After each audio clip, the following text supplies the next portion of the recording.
teman-teman, sebelum membaca firman pada pagi hari ini, mari kita mengangkat satu lagu pujian, Allah Peduli.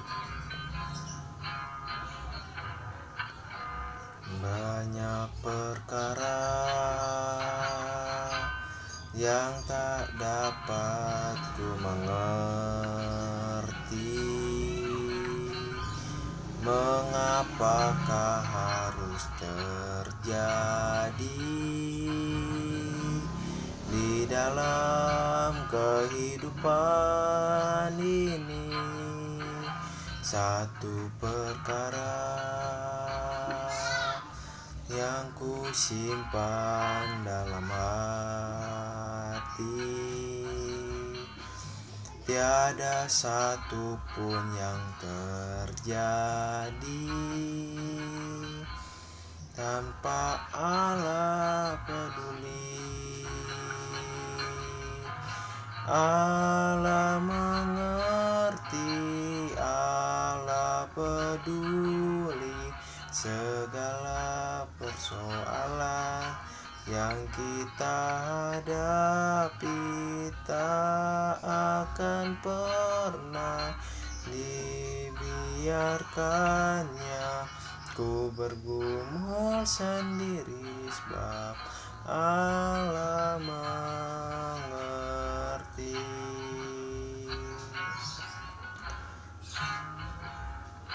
Terima kasih Tuhan untuk segala kebaikan-Mu di hidupku, Yesus. Engkau Allah yang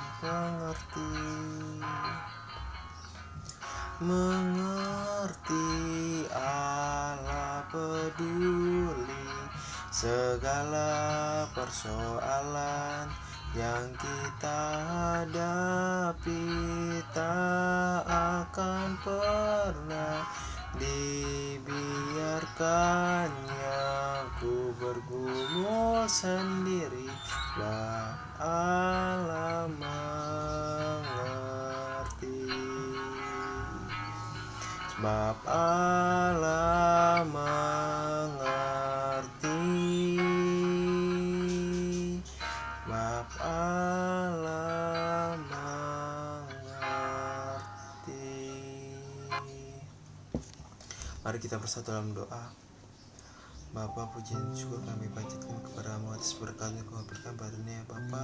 Bapa, kami mengucap syukur karena kami masih bisa bangun pada pagi hari ini untuk memuji Engkau ya Bapa. Dan sebentar juga kami mau membaca firman-Mu Bapa. Berkatilah supaya firman-Mu bisa menjadi rema bagi hidup kami ya Bapa. Terima kasih Bapa, berbicara kepada kami ya Bapa. Dalam nama-Mu kami berdoa dan mengucap syukur. Amin. Markus pasal yang ketiga. Yesus menyembuhkan orang pada hari Sabat. Kemudian Yesus masuk lagi ke rumah ibadat. Di situ ada seseorang yang mati sebelah tangannya. Mereka mengamat-ngamati Yesus kalau ia menyembuhkan orang itu pada hari Sabat, supaya mereka dapat mempersalahkan dia. Kata Yesus kepada orang mati sebelah tangannya itu, "Mari, berdirilah di tengah." Kemudian katanya kepada mereka, "Manakah yang diperbolehkan pada hari Sabat, berbuat baik atau berbuat jahat, menyelamatkan nyawa atau membunuh orang?" Tetapi mereka itu diam saja. Ia berduka cita karena kedegilan mereka, dan dengan marah ia memandang sekelilingnya kepada mereka. Lalu ia berkata kepada orang itu, "Ulurkanlah tanganmu." Dan ia mengulurkannya, maka sembuhlah tangannya itu. Lalu keluarlah orang-orang Farisi dan segera bersekongkol dengan orang-orang Herodian untuk membunuh dia. Yesus menyembuhkan banyak orang. Kemudian Yesus dengan murid-muridnya menyingkir ke danau, dan banyak orang dari Galilea mengikutinya, juga dari Yudea, dari Yerusalem, dari Idumea, dari seberang Yordan, dan dari daerah Tirus dan Sidon datang banyak orang kepadanya. Sesudah mereka mendengar segala yang dilakukannya, ia menyuruh murid-muridnya menyediakan sebuah perahu baginya karena orang banyak itu, supaya mereka jangan sampai mengimpitnya, sebab ia menyembuhkan banyak orang, sehingga semua penderita penyakit berdesak-desakan kepadanya hendak menjamahnya. Bila mana roh-roh jahat melihat dia, mereka jatuh tersungkur di hadapannya dan berteriak, "Engkaulah anak Allah." Tetapi ia dengan keras melarang mereka, memberitahukan siapa dia. Yesus memanggil ke-12 rasul.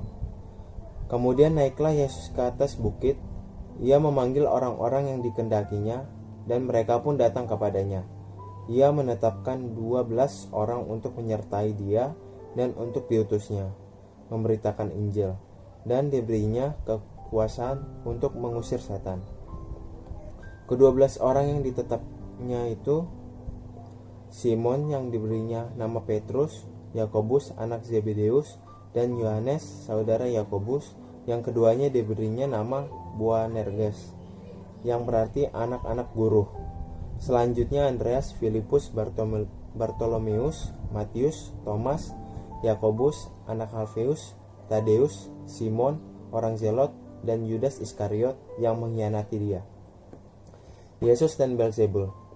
Kemudian Yesus masuk ke sebuah rumah, maka datanglah orang banyak berkerumun pula, sehingga makam pun mereka tidak dapat. Waktu kaum keluarganya mendengar hal itu, mereka datang hendak mengambil dia, sebab kata mereka ia tidak waras lagi. Dan ahli-ahli Taurat yang datang dari Yerusalem berkata, "Ia kerasukan Beelzebul, dan dengan penghulu setan ia mengusir setan." Yesus memanggil mereka, lalu berkata kepada mereka dalam perumpamaan, "Bagaimana iblis dapat mengusir iblis? Kalau suatu kerajaan terpecah-pecah, kerajaan itu tidak dapat bertahan. Dan jika suatu rumah tangga terpecah-pecah, rumah tangga itu tidak dapat bertahan.